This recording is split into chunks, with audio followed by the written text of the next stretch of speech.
Abalang-abala sa pagbabalita ang mga pahayagan sa Manila tungkol sa isang nahayag na batayan na ganap sa Europa. Ang ukol sa pagbibigay karangalan sa ilang predikador sa Manila at ang ukol sa palaki ng palaking operetang Pranses. Hindi halos makapag-ukulan ng lathala ng mga pagpaslang na ginawa sa lalawigan ng isang pangkat ng mga tulisan na pinamumunuan ni Matang Lawit. Maliban na lamang kung ang nilooban ay isang kumbento o Kastila. Sa gayoy lalabas ang mahahabang lathala na nagbabalita ng mga kakilakilabot na mga pangyayari at humihingi ng pagpaparusa at iba pa. Kailangang magimagsik! Ang mga naganap sa Tiyanay hindi rin nabanggit sa lathala. Nabangamat nagkaroon ng bahagyang bulong-bulungan sa lipunan ay parang walang kawawaan. Mailan ding naniwalang nagkaroon ng pakikipag-ayos sa mga kamag-anak ng nasaktan. Tulad ng isang babaeng tumalon sa kumbento na pinag-usapan ng karamihan na inuugnay kay Padre Camora.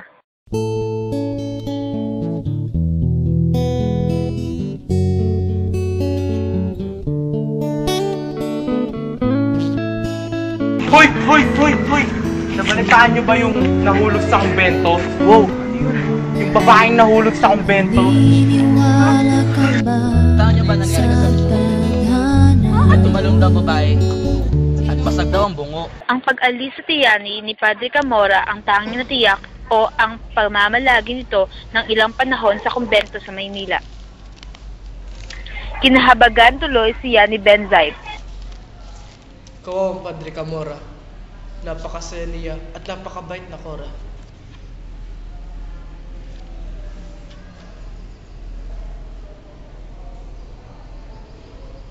Nakalaya ang mga estudyante dahil sa handang paggugol, mga handog at paghihirap ng mga kamag-anakan. Ang unang nakalaya si Macaraeg at ang huli si Isagani, sapagkat inabot ng isang linggo si Padre Florentino bago makarating sa Maynila. Tanging si Basilio ang hindi nakalaya na nasakdal pa sa pag-iingat ng mga pinagbabawal na aklat. Hindi nga lamang malaman kung ang sinabi nila ay ang aklat ng Medicina Legal y Toxicologia ni Dr. Mata o ang ilang polyetong natagpuan sa kanya na may kinalaman sa Pilipinas. May nabalitang sinabi sa general na kailangang may maiwang isa upang mailigtas ang karangalan ng kapangyarihan. Ang naiwan sa piitan ay si Basilio. At walang maghahabol sa kanya dahil naging alila ni Kapitan Tiago ayon kay Padre Irene. Bakit tila lumuluha ang iyong mga mata? Pagod na ba ang isip, katawa'y nang hina? Sobra na ba ang bigat ng iyong dinadala? Kung minsan ba'y parang ayaw mo na. Sa opisina ng general.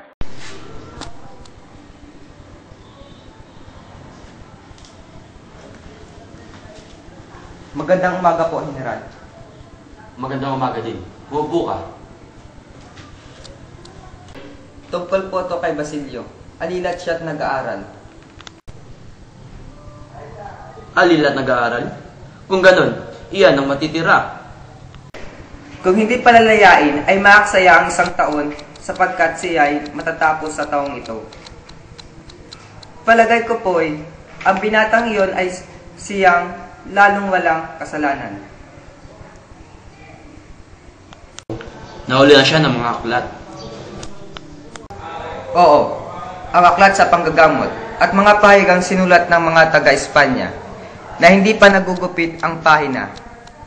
At hindi rin kasama ang binatang iyan sa piging na idinaos sa pansiteria. Gaya na sinabi ko, siya ang lalong walang kasalanan. Lalong mabuti. Sa gayay, lalong magiging mainam na limbawa upang katakutan ng iba ang magiging kaparusahan. Sa ganyan, may kilalang paraan sa pamamahala, senyor, madalas na kailangang pasakitan ng isa para sa kagalingan ng marami. Ngunit higit pa riyan ang ginawa ko. Ngunit, hindi ba natakot ang iyong kamahalan sa pananagutan? Wala akong dapat ikatakot. May karapatan ng gawin ay kabubuti na kapulang ito. Senyor, wala ka pinanghahawakan, kundi ang aking budhi. Tunay nga po, General. Ngunit ang bayan,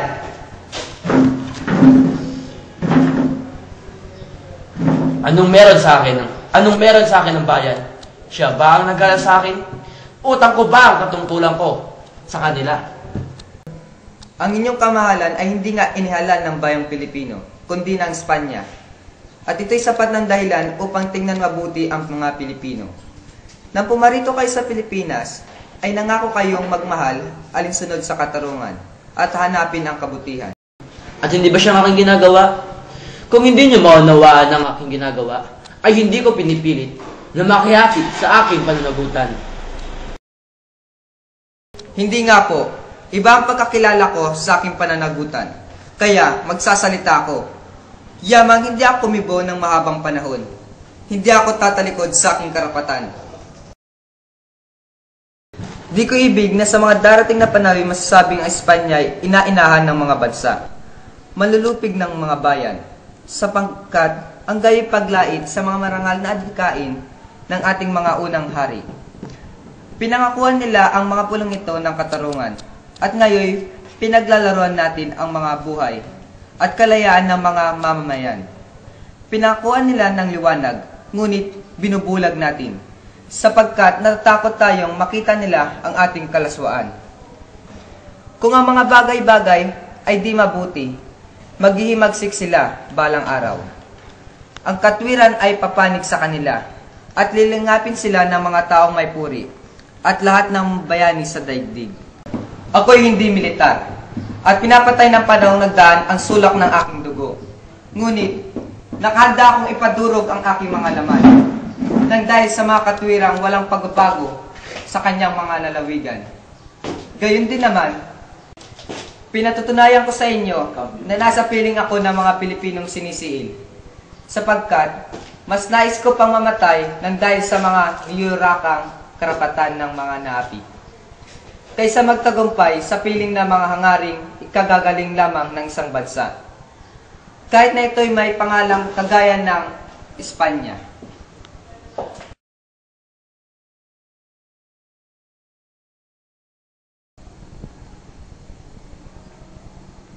Alam mo ba kung kailan tayo sa mga koryo?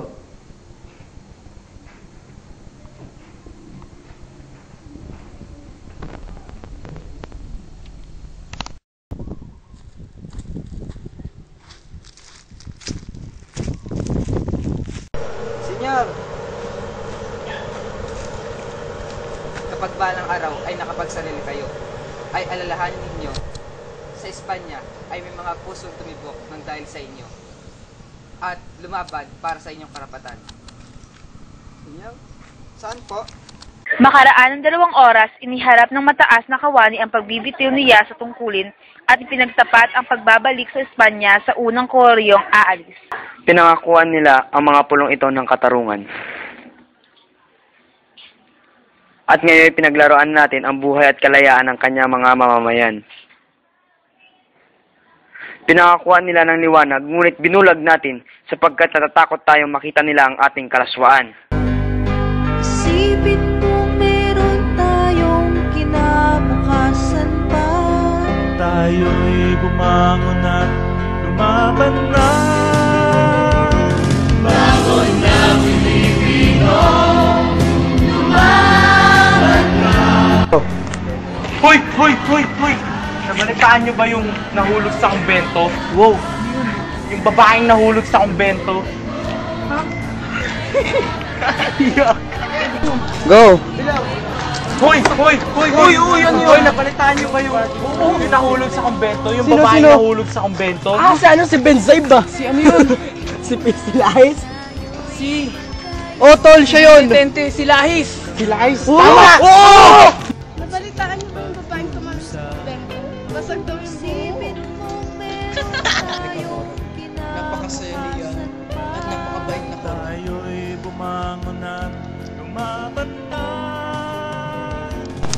Ibahin tulad po sa akin inyong kamahalan, ang binata pong iyan. Ayon sa balita, sa akin ay nag-aaral ng medisina. at pinupuri.